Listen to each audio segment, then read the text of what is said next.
할렐루야. 여러분 축복합니다. 예. 여러분 심호흡을 한번 크게 해보세요. 한 번 더 합니다. 시작. 들숨, 날숨. 예. 여러분 살아있다는 거죠? 예. 우리가 살아있다는 것은요, 코끝에 달려 있습니다. 예. 산자와 사자의 차이는 코끝에 달려 있습니다. 오늘 아침에도 이 공기를 마시고 싶어서 지난밤에 그렇게 몸부림치면서 계시다가 아마 돌아가신 분들도 많을 거예요. 근데 하나님께서 오늘 저희들에게 쉼을 쓸 수 있는 이 육체를 주셨어요. 얼마나 감사한지. 우리 하나님께 한번 큰 영광의 박수 한번 올려드립시다. 할렐루야. 네, 감사합니다.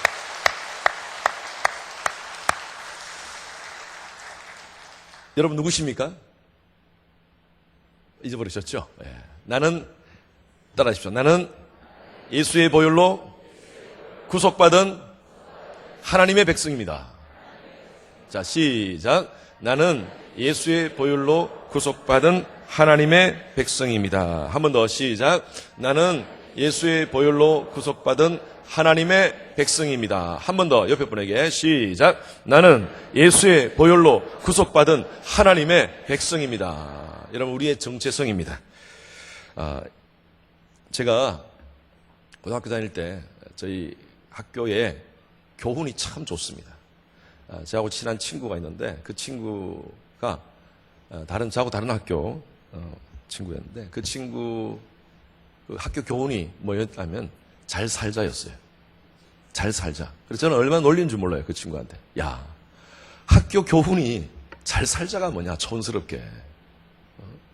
저희 학교 교훈이 뭐냐면요, 순간적인 감정에 살지 말고 큰 흐름의 나를 찾자. 감동을 안 하시네. 제가 다녔던 학교는 저는 이 자부심이 있습니다. 다른 건 몰라도 이 교훈이 너무 좋은 거예요. 여러분 기억 안 하시죠? 학교 교훈 기억 안 하시죠? 예. 저는 지금까지 기억합니다. 순간적인 감정에 살지 말고 큰 흐름의 나를 찾자. 저는 이런 프라이드를 가지고 있는데 그 친구 학교 교훈이 잘 살자. 아마 우리 대구 출신 가운데서 아마 그 학교 나오신 분이 있을 거예요. 잘 살자. 너무 촌스럽지 않습니까? 그런데 제가 나이 한 35세, 40을 넘어서면서 느낀 게요. 그 학교 교훈 너무 좋다. 여러분 인생을 살면서 잘 사는 것만큼 중요한 게 어디 있습니까? 잘 살아야 되잖아요. 여러분 잘 사시기 바랍니다. 그래서 그 친구한테 다시 내가 전화했어요. 참 정말 제가 만나서 한번 만난 일이 있어가지고 정말 그 학교 교훈 너무 좋더라 하면서 제가 그렇게 고백한 적이 있었는데, 그래요. 그런데 어떻게 살아야 잘 사는 겁니까? 어떻게 살아야지? 잘 사는 것보다 중요한 게 없는데 어떻게 살아야 잘 사는 겁니까? 요즘 젊은이들이 얘기하는 YOLO라고 여러분 아십니까? YOLO? You only live once라고 해서 YOLO라고 그러죠. YOLO. You only live once. 당신 한 번 사는 인생 한번 멋지게 한번 살아봐라. 그래서 요즘 젊은이들 가운데서는요, YOLO로 그냥 삽니다. YOLO로 오늘 밤 그냥 한잔하자. 한 번 사는 인생 한번 뽐생뽐사로 하루 한번 멋지게 한번 놀아보자. 그렇게 하면서 하루를 즐기고, 또 어떤 친구들은 멋지게 직장 다니다가 딱 그냥 사표 던져버리고 세계 일주 떠나고, 멋져 보여요. 그런데 갔다 와서 어떡할 거예요? 그게 아주 멋진 인생이라고 그렇게 막 얘기를 하는데, 그리고 갔다 와서 어떡할 거예요? 세계 일주 갔다 와서. 요즘은요, 사람들이 이렇게 그냥 그게 잘 사는 거라고 생각하고 있어요. 여러분, 한 번 사는 인생 맞습니다. 한 번 삽니다. 그런데 이것으로 끝나지 않아요. 요한복음 5장 24절 말씀에 보면, 나 보내신 이를 믿는 자는 영생을 얻을 것이고, 혹시 말씀 아십니까? 얻었고입니다. 얻었고. 나 보내신 이를 믿는 자, 나 보내신 이가 누구예요? 예수 그리스도를 믿는 자는 영생을 얻을 것이고가 아니라 얻었고 심판에 이르지 아니하나니 사망에서 생명으로 옮겼느니라. 여러분, 예수를 믿는 자들, 우리는 영생을 사는 존재들입니다. 한 번 사는 인생 이것으로 끝나는 게 아니에요. 이것으로 끝나면 개나 소나 돼지나 말이나 똑같죠? 그냥 뭐 본능으로 살면 돼요. 욕구대로 살면 돼요. 동물들 같이. 그런데 저와 여러분들은 욜로로 사는 게 아닙니다. 한 번으로 끝나는 인생 아니에요. 뽐생뽐사로 그냥 한 번 이렇게 살면서 그냥 이렇게 지내면서 죽으면 끝이지. 아닙니다. 여러분, 우리는 영생을 살아가는 존재예요. 우리 어릴 때, 우리는 그걸 잘 몰랐지만, 우리 어릴 때부터 우리는 우리 속에 영생이라는 이 개념이 있습니다. 친구들하고 약속할 때 어떻게 했습니까? 우리 영원히 잊지 말자. 어떻게 그런 얘기를 했는지 모르겠어요. 친구들하고 약속하면서 우리가 뭐 그때 신앙을 공부했습니까? 인생에 대해서 알았습니까? 그런데 친구들하고 약속하면서 우리 영원히 잊지 말자. 우리 속에요, 하나님께서 전도서에 보면 우리 속에 영혼을 사모하는 마음을 주셨어요. 인간 마음 가운데. 뭐 죽으면 끝이지라고 얘기하는 무신론자들도 마찬가지입니다. 그들의 마음 가운데는요, 영생이 있어요. 그런데 그걸 인정하고 싶은 마음이 없는 거예요. 여러분, 영생을 살 존재. 그렇다면 우리의 지금의 삶, 70, 80, 90 그렇게 살아가는 삶이 어떤 의미가 있는가요? 저는 영생을 이렇게 설명하고 싶어요. 여러분들, 우리 영생하면, 영생이라 그러면 이 개념이 잘 안 씁니다. 저는 이렇게 한번 얘기를 해볼게요. 여기서요, 우리 광명시에서 미국 어스틴, 텍사스 어스틴까지 아마 직선으로 거리를 따진다면 한 2,000km? 12,000km 나옵니다. 한 7,000마일. 뭐 정확한 숫자는 아닙니다만 대략 12,000km. 그러면 여기서부터 끝까지 어스틴의 저희 집까지 거리가 12,000km인데 그걸 영생이라고 봅시다. 물론 영생은 리밋이 있는 것 아닙니다. 그런데 여기서부터 방향이 어딘지 모르겠지만 동쪽이 어디입니까? 하여튼 이쪽이 동쪽이라 보면 동쪽으로 12,000km를 쫙 가면 그곳에 저희 집 어스틴이 있어요. 그곳이 영생이라고 본다면 여러분, 우리의 삶이 영생에 비하면 얼만큼 될까요? 동쪽이라면 우리의 삶이 영생이라면 우리의 삶이 집단 가운데 우리의 삶은 영생에 비하면 just one step. 한 스텝이에요, 한 스텝. 어제 제가 말씀드렸다시피 우리 어르신들 다 그렇게 느끼잖아요. 우리 인생이 50, 60이 얼마나 빨리 지나갔습니까? 휙 앞으로 10년, 20년도 이렇게 휙 지나갈 거예요. 이것으로 끝나는 게 아닙니다. 그래서 우리가 이 땅 가운데 사는 삶은요, 이미 우리는 지금부터 영생을 사는 자예요. 예수를 믿은 사람들은요, 지금부터 영생을 사는 거예요. 우리에게 물론 육신의 죽음은 있습니다. 그러나 우리는요, 이 땅 가운데 살다가 어제 말씀드린 대로 천국을 살다가 우리는 천국 가는 겁니다. 할렐루야. 그래서 영생을 지금부터 사는 겁니다. 우리는 영생을 사는 준비를 지금부터 하는 거예요. 지금 이 땅 가운데 하나님께서 우리에게 있게 하신 목적이 있습니다. 그 목적을 이루며 살아가는 삶이 잘 사는 삶이에요. 잘 먹고 잘 사는 게 아니라 이 땅 가운데 잘 먹고 잘 살고 뽐생뽐사로 한번 그렇게 누리면서 있는 돈 한번 써보고, 예? 요즘 시대된 트렌드가요, 전부 다 그렇습니다. 나이키의 여러분들 나이키의 선전이 아주 중요한 그 모토가 있죠. Just do it. Just do it. 여러분, just do it이라는 게 젊은이들한테는 뭔가 한번 도전해봐라, 한번 해봐라, 그런 의미도 있지만, 여러분, 굉장히 아주 무서운 것이 내용이 담겨져 있습니다. 너 하고 싶은 대로 해라. 너는 너 스스로의 라이프를 살아라. 한번 욜로하고 똑같은 거예요. 너 한 번 있는 인생 한 마음대로 한번 살아봐. 즐기다가 그냥 가는 거야. Just do it. 필이 꽂히는 대로 너 욕구대로 재미대로 살아요. 여러분, 재미에 빠진 인생입니다. 지금. 얼마 전에도 한국에 제가 뉴스를 보니까 7개월 된 아이를 10일 동안 방치한 10대 부모, 20살, 19살 부모가 애를 17일 동안 방치를 했어. 7개월 된 아이를. 왜 방치했느냐? 게임하러 다닌다고. 여러분, 그 뉴스 아마 봤을 거예요. 애가 죽었어요. 이 아빠 되는 이 친구는 나가가지고 아내가 애를 돌볼 줄 알고 나가서 게임하고 놀고, 아내는 남편이 돌볼 줄 알고 나가가지고 친구들하고 술 먹고 놀고 다니고, 그러다가 집에 와보니까 애가 죽어있는 거예요. 수많은 사람들이 오늘날 이렇게 살고 있습니다. 그러나 하나님의 백성들은 정신 차리며 살아야 됩니다. 우린 지금부터 영생을 살아가는 사람입니다. 하나님께서 이 땅 가운데 있게 하신 그 목적대로 살아가야지 잘 사는 삶입니다. 소아시아 7교회에 오늘 어제는요, 어제 주제 여러분 기억나십니까? 처음 여러분 주님을 생각하시면 됩니다. 주 처음처럼. 그래서 에베소 교회는 처음처럼. 오늘은요, 진짜 부자입니다. 자, 어떻게 하면 진짜 잘 살 건가? 진짜 잘 살 건가? 서머나 교회는 참 힘든 교회였어요. 고통받는 교회였어요. 그럼에도 불구하고 세상 사람들은 다 손가락질하면서 아이고 참 예수를 믿는다고 하면 저렇게 지지리로 저렇게 힘들면서 저렇게 못 살면서 사나. 세상 사람들의 관점에는 참 못 사는 것 같이 보이지만, 그러나 예수님께서 이 서머나 교회를 칭찬하세요. 뭐라고?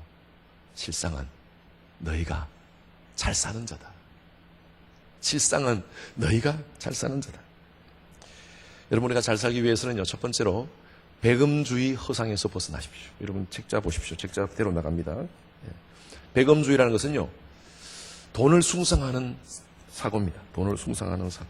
여러분 이 책자 다 가지고 계시죠? 오실 때 꼭 한번 다 가져오십시오. 자, 요한계시록 2장 9절 말씀 읽습니다. 시작. 내가 내 환난과 궁핍을 알거니와 실상은 내가 부유한 자라. 자칭 유대인이라 하는 자들의 비방도 알거니와 실상은 유대인이 아니요 사단의 회략이라. 서머나라는 이 도시는요, 몰약이라는 그 향유가 아주 유명한 곳입니다. 예수님 탄생 때 동방 박사들이 예수님께 드렸던 그 향유 말입니다. 그래서 이 지역은 참 아주 부유한 지역이었어요. 그리고 로마 황제를 숭상하는 그런 중심지였습니다. 삶이 부유한 곳이었어요. 사람들이 아주 그냥 배금주의에 빠져 있는 그런 도시였습니다. 그런데 서머나 교회는 가난했어요. 왜 그러냐 하면요, 그 지역이 황제를 신으로 숭상하는 지역이기 때문에 황제를 숭상하지 않으면 여러 가지 많은 사회 제약이 있었어요. 사회적 제약이 있었어요. 비즈니스를 하더라도 황제를 숭상하지 않으면 비즈니스가 안 되는 거예요. 사람과의 만남을 갖는데도 그곳에 갔는데 황제를 숭상하지 않는 사람이라면 사람을 이렇게 격리를 시키는 거예요. 여러 가지 직장 취직도 힘들었을 거고, 비즈니스 하는 것도 힘들었을 거고, 사회생활이 여러 가지 많이 제약이 있는 그런 상황 속에서 너무너무 힘들게 이 서머나 교회 성도들이 그렇게 삶을 살았던 것 같아요. 그래서 오늘 이 예수님께서 말씀하시기를 내 환난과 궁핍을 말씀하시죠. 이 환난이라는 것은 들립시스라는 이 헬라어인데, 이 환난의 이 뜻은 뭐냐면 큰 돌이 짓누르는 상태입니다. 여러분, 삶이 얼마나 힘들었길래 큰 돌이 날마다 콕 누르는 상태로 살아가는 인생들. 궁핍이라는 것은 프토케이아라는 이 단어는요, 절대적인 빈곤입니다. 상대적인 빈곤이 아니고요. 다른 사람보다 내가 좀 못 사는 거, 다른 사람은 좋은 차 타고 다니고 나는 그냥 조금 안 좋은 차 타고 다니고, 이것은 상대적인 빈곤을 갖는 거죠. 그런데 이게 아니라 당장 지금 먹고 살 게 없어. 이 절대적인 빈곤을 표현하는 거예요. 그런데 이들에게 예수님께서 오셔서 이런 말씀하세요. 정말 힘들고 어려운 상황 가운데 있는 그 성도들에게 내가 안다. 내가 안다. 정말 힘들고 어려운 거 내가 알고 있다. 여러분, 우리 인생에 힘들고 어려운 상황들 주님께서 다 알고 계시는 줄로 믿습니다. 저는 에스겔서의 마지막에 나오는 여호와 삼마라는 그 하나님의 이름을 참 좋아합니다.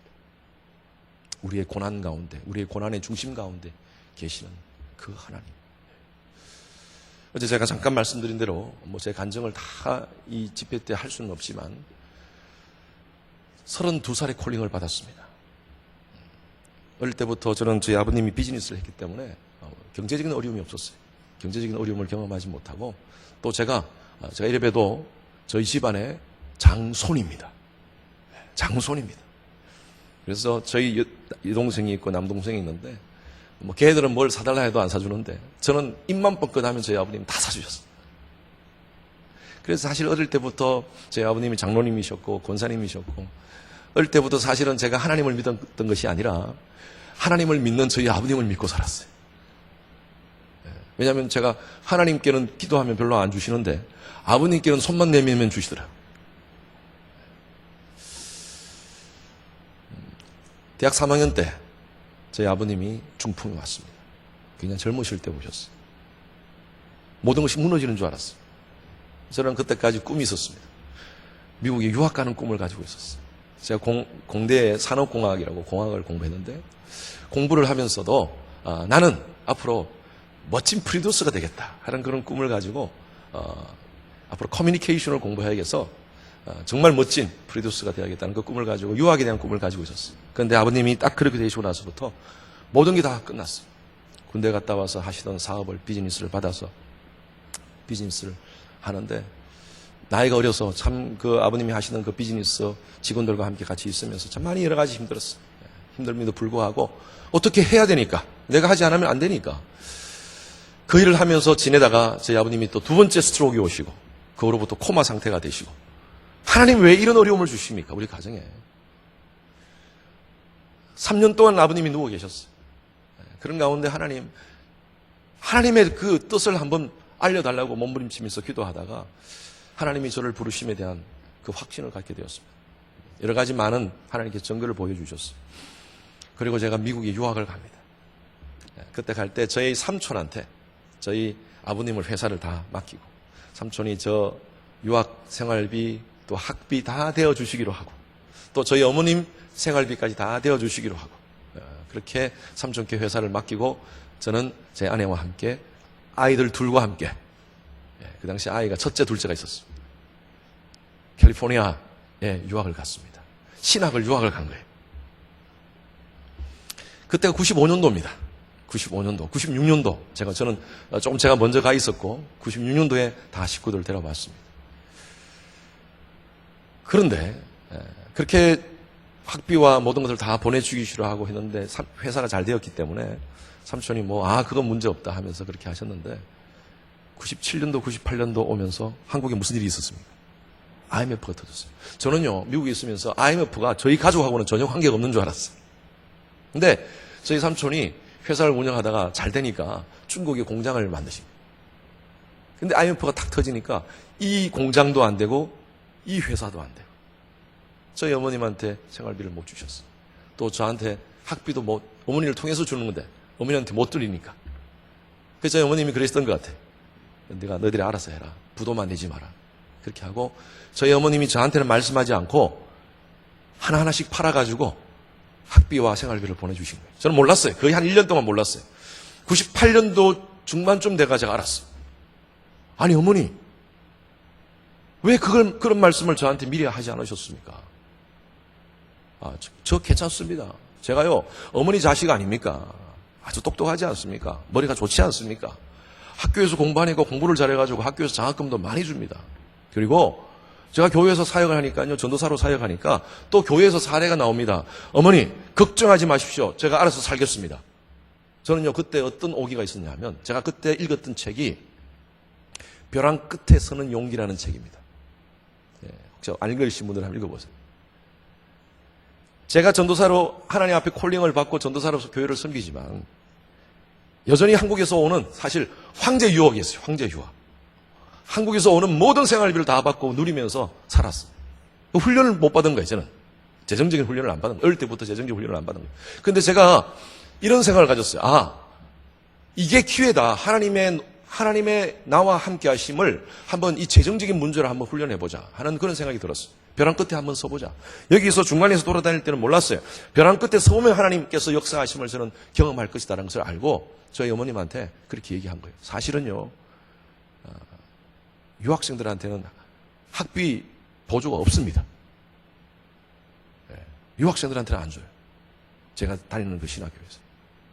아무것도 없어요. 그리고 제가 섬겼던 교회에서 저한테 사례 600불. 아파트 렌트비가 650불이었습니다. 어떻게 삽니까? 학비 내야 되고, 아이들 우유 먹여야 되고 대책이 없어요. 그런데 제가 그런 오기가 생겼어요. 하나님, 한번 제가 어떻게 하나님이 역사하시는가 한번 벼랑 끝에 한번 서보겠습니다. 그때부터요 제가 훈련을 했습니다. 평생 하지 못한 일들을 해봤습니다. 가스스테이션에서 밤 10시부터 새벽 6시까지 일주일에 3번씩. 처음에는요 뭐 그냥 정신력으로 했어요. 한 1개월, 2개월 지나니까 죽을 것 같더라고요. 근데 그것도 그렇지만 캘리포니아에서는요 가스스테이션이 이 방음 유리가 딱 되어 있어요. 이 방탄 유리가 되어 있어요. 저는 몰랐는데 한 번씩 뉴스를 보면 저희 옆집 가스스테이션에서 이 라이플이라고 있습니다. 총을 해가지고 불을 팡 쏴가지고 강도들이 와가지고 돈을 갈취해가고 어떤 사람은 다치기도 하고 하는 그런 일이 벌어졌어요. 저는요 유학생이라서 정신없었어요. 막 열심히 그냥 와서 일하고 또 학교 가서 공부만 하고 여기 와서 일하고 그렇게 하다 보니까 그런 뉴스를 접하지 못했어요. 나중에 알았어요. 나중에 제가 그때 일하던 그때 바로 옆 스테이션에서 그런 강도 일이 벌어졌더라고요. 하나님이 보호하신 거죠. 너무너무 힘들었어요. 5개월을 했습니다. 5개월. 그것만 했습니까? 카페테리아에서 가서 카페테리아에서 청소도 하고 식당에서 청소도 하고 햄버거샵 주방장으로 말이 주방장이죠. 가서 계속 어니언만 양파만 썰고 얼마나 많이 눈물 흘리는지 몰라요. 은혜 받고 눈물 흘린 게 아니라 양파 썰면서 하나님 너무 힘들어. 나중에는 학교에서 청소를 했습니다. 학교에서 청소를 4시부터 새벽 4시부터 8시까지 청소를 했는데 그 청소를 하면서 그 청소가 4시간짜리 청소지만 일찍 빨리 하면 2시간만 할 수 있는 거예요. 그래서 전 2시간 딱 하고 나서 화장실에 앉아가지고 Our Daily Bread라고 그 생명의 양식이라고 이런 책이 있죠. 그거 가지고 제가 큐티를 하면서 이렇게 앉아있다. 어떨 때 졸았어요. 잠을 자는데 문을 두드리면 매니저예요. 매니저. 그 청소 잘하나 모르나 그걸 체크하는 매니저. 작은 멕시칸 여자였는데 와가지고 막 저를 찾는 거예요. 제 이름이 벤입니다. 벤. 라스트 네임이 허라서 벤 허. 유명한 이름이죠. 저희 신학교에서는 벤 허로 유명합니다. 벤허 벤허 하면서 소리를 막 지르면서 그래서 제가 깨가지고 나가서 그러니까 너 왜 여기 있냐? 나 청소 다 했다. 그러면서 막 뭐라고 소리를 지르면서 저한테 얘기를 하는데 하나도 안 들리는 거예요. 영어가 잘 안 들리는 거예요. 저는 감사한 게 그때는 제가 영어를 잘 못할 때입니다. 감사한 게 영어를 못 들은 게 감사했어요. 왜냐하면 욕을 한 거예요. 저한테 욕을. 뭐 F 욕을 하면서 막 욕을 했는데 제가 그냥 가만히 쳐다봤어요. I'm sorry, I'm sorry. 무조건 I'm sorry.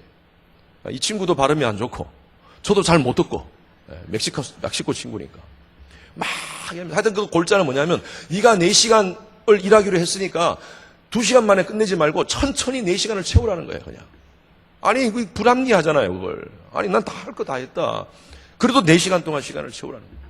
제가 그렇게 얘기 들으면서 그 짝은 저보다 나이도 어릴 것 같았어요. 막 소리를 지르면서 그러고 나서 그렇게 하고 나가는데요.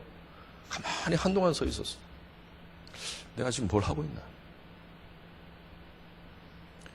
나가면서 학교 그 근무를 나가면서 제가 하나님, 제가 왜 이렇게 고생해야 됩니까? 그렇게 해도 한 달에 400불, 500불 그렇게 보는 거죠. 제 힘으로 한번 하고 싶었어요. 뭐 제가 이걸 뭐 간증을 다 하기에는 너무 시간이 없고요. 저의 유학생활 동안 저는요 엄청난 하나님의 기적을 경험했어요. 소름 끼치도록 하나님의 기적을 경험했어요. 특별히 이 재정적인 문제에 대해서는 저는 평생 어릴 때 그때까지 그런 훈련을 받아본 적이 없는데 제가 벼랑 끝에 한번 서보니까 하나님 책임지십시오. 벼랑 끝에서는요 없어. 둘 중에 하나예요. 계속 서 있든지 아니면 떨어지든지 둘 중에 하나예요. 하나님 책임지십시오. 탁 하니까 하나님 밑에서 탁 받쳐주시는 것을 깨달았어요. 제가 담임 목회를 하면서 그 하나님의 지나온 모든 세월들 돌아보아도 그 어느 것 하나. 이 찬양 모르세요? 제가 찬양 부르면 같이 따라해 주세요. 제가 혼자 이렇게 부르는 게 아니라 주의 손길 안 미친 것 전혀 없네. 오신실 하신 주, 오신실 하신 주, 내 너를 떠나지도 않으리라, 내 너를 버리지도 않으리라. 약속하셨던 주님, 그 약속을 지키사 이후로도 영원토록 나를 지키시리라, 나를 지키시리라 확신하네. 아멘. 목회를 하면서 제가 느꼈어요. 와, 하나님이 왜 나를 그때 그렇게 고생시키셨나. 아니 그거 500불, 600불, 500불, 400불 그렇게 해도 벌어봤자 그렇게 버는 건데, 그 고생하면서 공부하면서, 여러분 미국 신학교에서 미국에서 아마 유학하신 분들은 아마 그걸 느낄 겁니다. 얼마나 힘든지 몰라요. 미국 친구들은 들어가지고 책을 그냥 이렇게 쭉 이렇게 보는데, 우리는 앉아서 사전 옆에 펼쳐놓고 봐야 되잖아요. 페이퍼 하나 쓰는 것도 얼마나 힘든지. 20장, 30장, 100장씩 쓰나가려면 뭐 정신없는 거예요. 눈에 핏줄이 다 터졌어요, 제가. 그렇게 공부하면서 하나님 왜 이렇게 제가 일까지 해야 됩니까? 근데 제가 목회를 하면서 느꼈어요. 그 하나 하나님의 손길 안 미친 것이 없더라고요. 우리 미국에 사는 이민자들이요, 다 폼 잡고 다니면서 휩쓸고 다니고 주름 잡고 다닌다 그러시잖아요. 거기서 세탁소를 많이 하세요. 그러다 보니까 휩쓸고 주름 잡고 청소도 많이 하세요. 청소. 우리 이민자들 가운데서 정말 열심히 사십니다. 청소도 하시고, 청소하니까 휩쓸고 다니고, 주름 잡고 다니시니까 또 세탁소 하시고. 성도들을 신방하면서 성도들을 위해서 기도하면서 제가 느끼는 거예요. 제가 휩쓸었잖아요, 저도. 저는 주름은 잡아보지 않았지만 식당에서 청소하고 다 청소하면서 가스스테이션에서 일해보면서 이 성도들의 마음이 제가 다 느껴져요. 컴패션이래요. 컴패션. 목사님 이것 때문에 힘들어요. 그래요. 손을 붙잡고 기도하는데 같이 함께 눈물이 줄줄 나는 거예요. 하나님 이것 때문에 나를 그때 훈련시켜주셨군요. 그때는 정말 내가 하나님이 원망했는데, 하나님 원망되던데, 아니 한국에서 그냥 신학 공부를 시키지 왜 미국까지 와가지고 그것도 안 되는 영어로 이렇게 고생시키고, IMF는 저희 가정하고 전혀 상관이 없는 줄 알았는데 이렇게 또 IMF까지 와가지고 저희 가정에 이렇게 문제가 생깁니까? 하나님이 그 훈련을 다 지금을 위해서 시키셨더라고요. 얼마나 감사한지. 여러분, 그래요.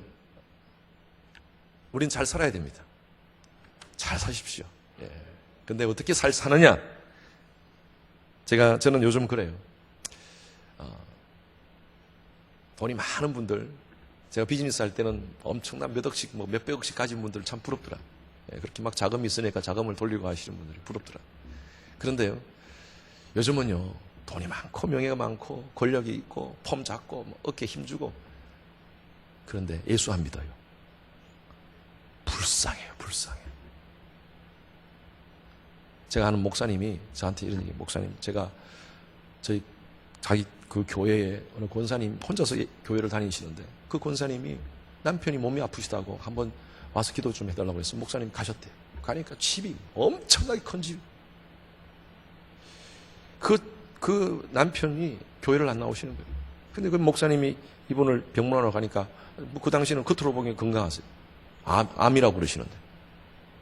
그러면서 이분이 얘기하는 게 아주 목사님을 룩다운, 약간 이렇게 우습게 보면서, 목사예요.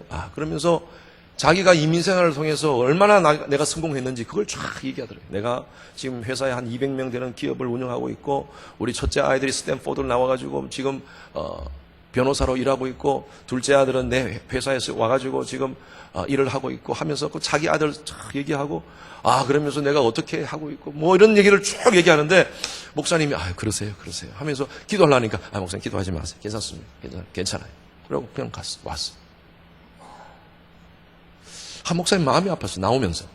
아니 기도를 왜 거부하시나? 한 2달이 지났는데 또 권사님이 부르시는 거예요. 목사님, 남편이 병원에 입원했어요. 병원으로 가서 기도 좀 해주세요. 아, 이게 기회겠다 해서 병원은 가서 그분 기도해주고 싶어서 이제는 이분이 예수님을 영접하도록 해야지 해서 가니까 또 똑같이 병원에서도 목사님 기도 필요 없어 하면서 또 자기 자랑 막 하시. 나중에 한 번 더 병원에 갔는데 그때는 거의 돌아가시는 상황. 예수님 영접 시키기 위해서 갔는데도 끝까지 거부하시더래요. 그리고 돌아가셨어요. 여러분, 예수 믿는 것이요, 죽기보다 힘듭니다. 죽기보다 힘들어요.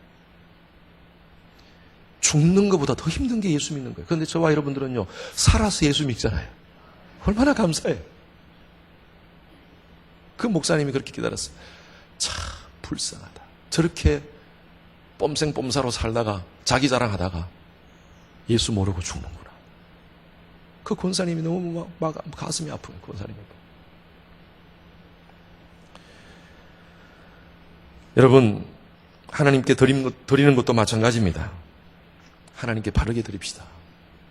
우리가 잘 살기 위해서는 바르게 드립시다. 우리 교회, 우리 주풍교회는 참 하나님 앞에 헌신의 물질을 잘 드리는 게 너무나 귀합니다. 예배 때마다 이렇게 헌금을 드려서 하나님께 감사하는 모습이 얼마나 귀한지. 이 헌금을 드린 모든 가정 위에 하나님의 은혜와 복이 있을지어다. 분명히 하나님께서 주십니다. 영적인 복과 함께 하나님께서 주세요. 11조 왜 해야 됩니까? 여러분, 왜 해야 된다고 얘기하는 사람은요, 안 하고 싶어서 그런 얘기하는 거예요. 안 하고 싶어서. 그런 분들은 복 못 받습니다. 아멘. 순종하고 헌신하는 자들에게 하나님의 복이 임하더라고요. 저는 보니까. 제 주일날 잠깐 오셨는데, 저희 잠깐 오셨어요. 다른 여행을 가셔야 되는데, 저하고 만나가지고 목사님, 한번 목사님 집회 때 가겠습니다 해서 오셨는데, 그분하고 저하고는 25년 동안 같이 함께 이민생활 거의 같이 했어요. 저는 제가 미국 간 지 25년 됐어요. 정말 힘들고 어려울 때 저를 만났어요. 작은 오피스에서 비즈니스 시작할 때 제가 가서 손 붙잡고 기도해주고, 그때 제가 전도사 때부터 시작했어요. 손 붙잡고 기도해주고. 그런데 이분은 다른 건 몰라도 순종하는 사람이었어요. 하나님 앞에 순종하고 정말 인생의 고를 딱 정했어요. 나는 하나님의 영광을 위해서 살겠다. 그렇게 기도하면서 했는데 얼마나 복을 주셨는지, 하나님 물질에 복을 주시는지. 호텔을 지금 미국에서 몇 개를 운영하고 계세요. 그러면서도 얼마나 겸손한지 몰라요. 저희 교회가 아님에도 불구하고, 이분은 캘리포니아 오렌지 카운티에 살고, 저는 어스틴 주님의 교회 목사 아닙니까? 저희 교회 선교 갈 때 같이 같이 갑니다. 가서 선교 같이 함께 헌신합니다. 저는요, 그런 분들을 많이 봤습니다. 제가 목회하면서. 하나님 앞에 말씀에 순종하고, 그리고 정말 잘 사는 것이 무엇인가? 하나님의 영광을 위해서, 하나님의 나라를 위한 그 꿈과 비전을 가지고, 내 앰비션이 아니라 비전을 가지고. 여러분, 앰비션과 비전은 다릅니다.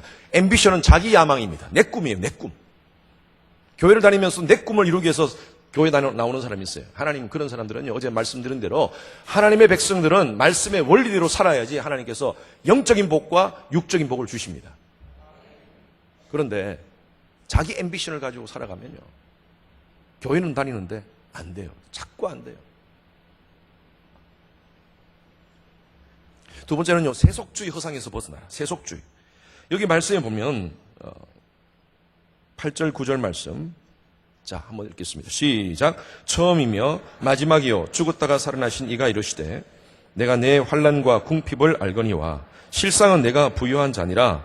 자칭 유대인이라 하는 자들의 비방도 알거니와 실상은 유대인이 아니요 사탄의 회당이라. 예.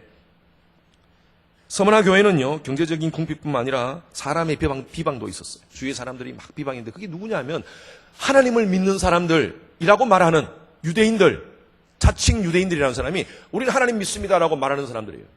소위 말해서 같은 교인들이에요. 같은 교인들. 물론 이 사람들은 예수님을 인정하지 않았지만 그 유대인들이 비방을 하는 거예요. 그 비방이, 아니 예수도 안 믿는 사람, 전혀 하나님에 대해서 모르는 사람들이 비방하는 거야. 모르니까. 그렇지만 아니 같이 하나님을 믿는다고 하는 사람들이 이 서머나 교회를 비방하는 거예요. 그 비방도 하나님께서 다 알고 계신다는 거예요. 뭐라고 말씀하시냐면 실상은 유대인이 아니요. 이건 뭐냐면 실상은 하나님의 백성이 아니요. 사탄의 회랑이다. 예수님께서 딱 말씀하세요.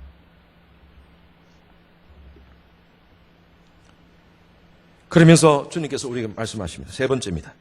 빨리 가겠습니다. 시간이 없기 때문에 2장 10절 말씀 다 같이 읽습니다. 시작. 내가 죽도록 충성하라. 그리하면 내가 생명의 관을 내게 주리라. 예. 죽도록 충성하라. 이것은 뭐냐면 사명 다하라예요. 세속주의 허상에 빠지지 말고 배금주의 허상에 빠지지 말고 그렇게 사는 것, 세속주의적으로 사는 것, 배금주의를 가지고 살아가는 것, 남들이 보기에는 보통 사람들이 보기에는 잘 사는 것 같이 보이지만 잘 사는 게 아니다는 거예요. 하나님의 백성들, 영생을 소유하는 자들은 이 땅 가운데 사명에 충성하라는 겁니다. 사명. 여러분 사명이 있습니까? 저는 뭐 코미디언들 별로 좋아하지 않지만 혹시 그 김미화 씨 아십니까? 일자 눈썹. 엄해 기죽어. 저는 옛날 코미디 제가 지금 요즘은 제가 어떻게 되는지 몰라요. 코미디. 엄해 기죽어 이런 거 아시죠? 그분이 쓴 칼럼을 제가 보면서 깜짝 놀랐어요. 이분이 신앙생활 하시는지 모르겠어요, 제가 지금. 근데 이분이 쓴 칼럼 보면서 깜짝 놀랐어요. 자기는요, 자기가 평생 자기는 자기 비석에 이렇게 쓰게 하고 싶대요. 웃기고 자빠졌네. 그걸 보고 제가 깜짝 놀랐어요. 자기는요, 평생 웃기다가 자빠지고 싶대요. 자기는 이 사람은요, 딱 사명이 있는 거예요. 삶에. 자기는 코미디언으로서 사람들을 웃기다가 자빠지고 싶다는 거예요. 그래서 웃기고 자기 비석에다가 그렇게 써달라는 자기 죽으면 웃기고 자빠졌네. 여러분들에게 사명이 있습니까? 저는 윤동주 씨를 참 좋아합니다. 개인적으로. 윤동주의 서시 여러분 아시죠? 근데 이분이 쓴 시 가운데 제가 참 좋아하는 시가 십자가라는 시입니다. 혹시 아십니까? 십자가. 한번 읽어드릴게요. 종소리도 들려오지 않는데 휘바람이나 불며 스승이다가 괴로웠던 사나이 행복한 예수 그리스도에게처럼 십자가가 허락된다면 모가지를 들이우고 꽃처럼 붉은 피를 어두워가는 하늘 밑에 조용히 흘리겠습니다. 여기에 예수님을 어떻게 묘사를 했냐면요. 괴로웠던 사나이 행복한 예수 그리스도에게처럼. 여러분 이게 논리적으로 맞지 않아요. 괴로운데 어떻게 행복합니까? 괴로웠던 사나이. 멋지지 않습니까? 괴로웠던 사나이 행복한 그리스도에게처럼 십자가가 허락된다면 예수님을요 괴로웠던 사나이 그러나 행복했다고 표현했어요. 여러분 이 말씀에 이것은요 저는 그래요. 히브리서 12장 1절, 2절, 3절 말씀 보면 이 대답이 나와 있어요. 예수님은 십자가에서 참으시면서 왜 참으셨나? 그 앞에 있는 즐거움을 위하여. 그 즐거움이 뭐예요? 예수 그리스도의 십자가를 통하여서 수많은 사람들이 영생을 얻고 구원을 얻는 그것을 예수님이 기뻐하시면서 그 즐거움 때문에 예수님께서는 이 고통의 시간, 아픔의 시간을 참으셨다는 거예요. 그래서 이 윤동주 시인이 그렇게 표현했어요. 괴로웠던 사나이, 행복한 그리스도에게처럼. 여러분, 우리가 교회를 섬기고 신앙생활을 한다는 것은 쉽지 않습니다. 특히 직분자로서 교회를 섬긴다는 것은 쉽지 않습니다. 그러나 하나님께서 우리에게 주신 사명입니다. 여러분 성가대 하나님 주신 사명이에요. 여러분 교회 참 우리 너무 교회 잘 섬기시는데 봉사하고 안내하는 것 여러분 지금 그거 하시라고 하나님께서 그걸 주신 사명입니다. 골로새서 1장 25절 말씀 같이 읽겠습니다. 시작. 내가 교회의 일꾼 된 것은 하나님이 너희를 위하여 내게 주신 직분을 따라 하나님의 말씀을 이루려 함이니라. 사도 바울이 이렇게 고백했습니다. 여기 나오는 직분이라는 것이 영어로는 commission이라고 표현되어 있습니다. 여러분 이건 위임이라는 뜻입니다. 위임받은 일입니다. 위임받은 일. 누가 위임했어요? 교회에서 위임한 게 아닙니다. 행정적으로 위임한 것이 아니라 하나님이 내게 위임한 거라는 거예요. 여러분들이 주신 장로, 권사, 안수집사, 교회에서 가지고 섬기는 여러 가지 많은 직분들, 그것은 하나님이 교회에서 행정 시스템상 여러분들에게 주신 것이 아니라 하나님이 여러분들에게 커미션한 거래요. 커미션. 여러분 이것은요 내가 하기 싫다고 해서 던지는 게 아닙니다. 하나님이 천지 만물을 창조하신 하나님이 지금 이 순간에 이 교회에서 그 직분을 내게 주신 겁니다. 충성하라는 거예요. 그게 잘 사는 거예요.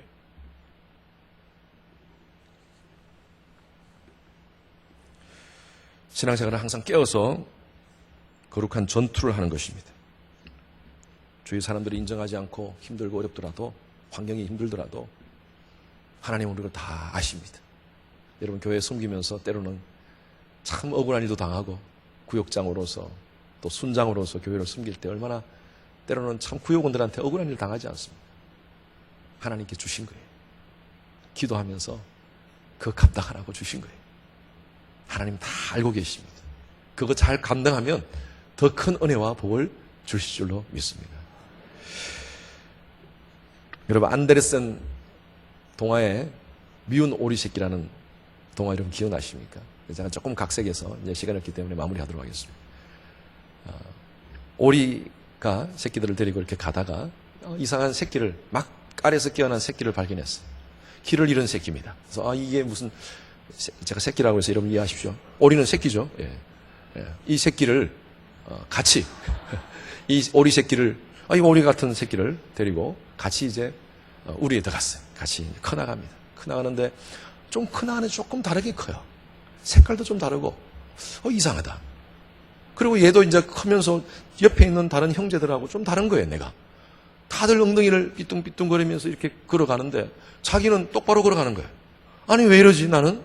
그러면서 옆에 있는 그 다른 형제들이, 야, 너 왜 그렇게 걷니?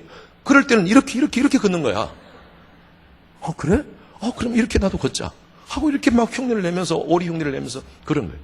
그런데 점점 몸 덩치가 오리들하고 다르게 커 나가는 거예요. 모양도 이상하게 못생겼어. 나 왜 이렇게 못생겼어? 아니 다른 형아들, 다른 언니들은 이렇게 멋지게 사는데 나는 왜 이렇게 못생겼지? 하면서 자기를 얼마나 막 그냥 자책을 하면서 나 왜 이렇게 살아야 돼?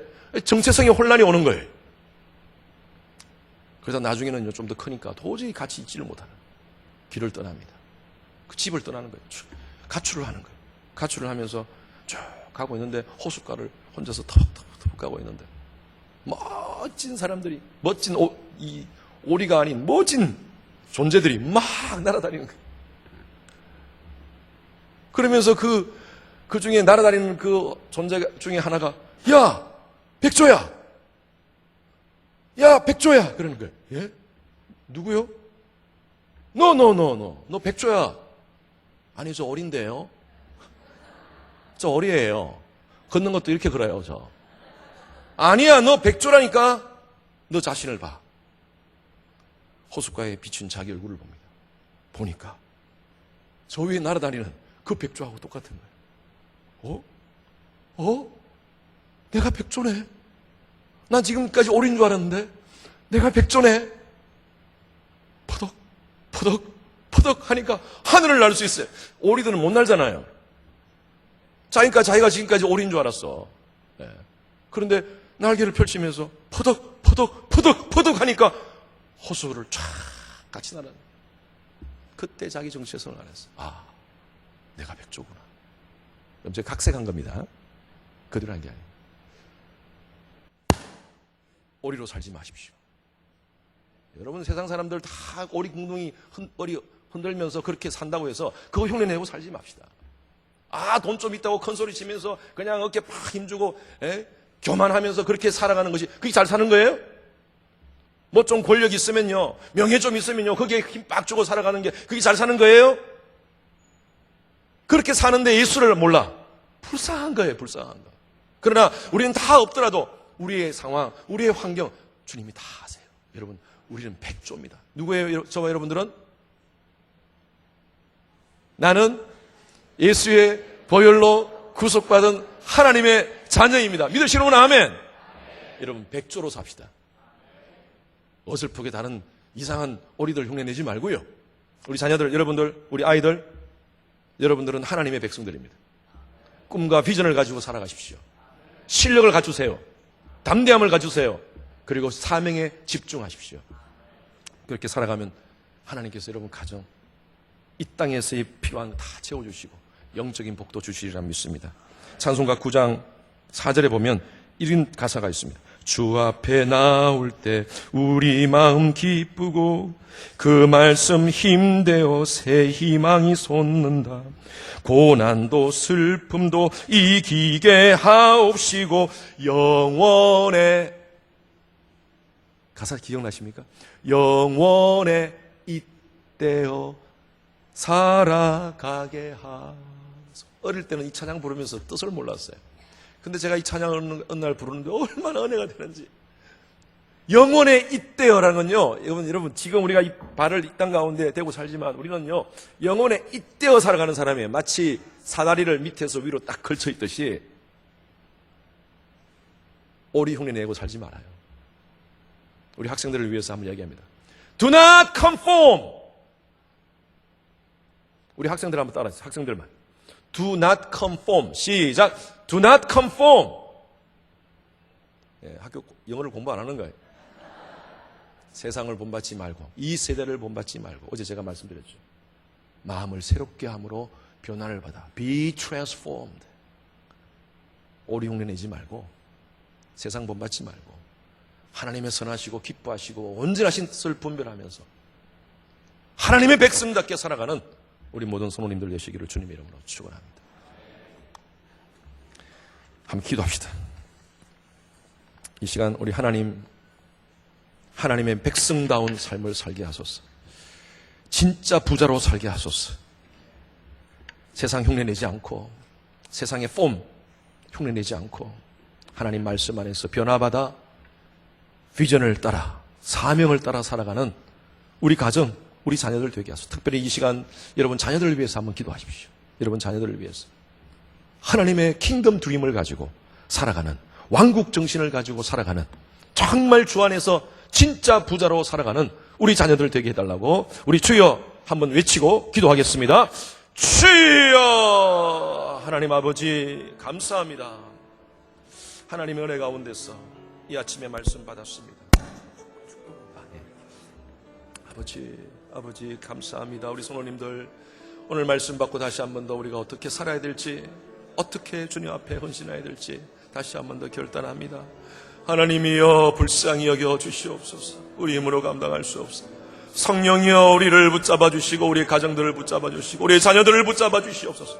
음란하고 패역한 이 시대 가운데 그리스도의 순결한 신부로 하나님을 영화롭게 하는 우리 자녀들 되게 하여 주시옵소서. 하나님 이 아침에 온 모든 우리 성도님들 한 사람 한 사람 주께서 붙잡아 주시며 진짜 예수 안에서 진짜 부자로 살게 하여 주시기를 원합니다. 시시하게 세상 흉내내지 않게 하시고 세상의 아버지 하나님의 욕구 따라서 필 따라서 살아가는 인생이 아니라 하나님의 원하시는 뜻을 분별하며 하나님의 꿈을 가지고 비전을 가지고 사명 따라 살아가는 저희들 되게 하여 주시옵소서. 감사합니다. 하나님 아버지 감사합니다.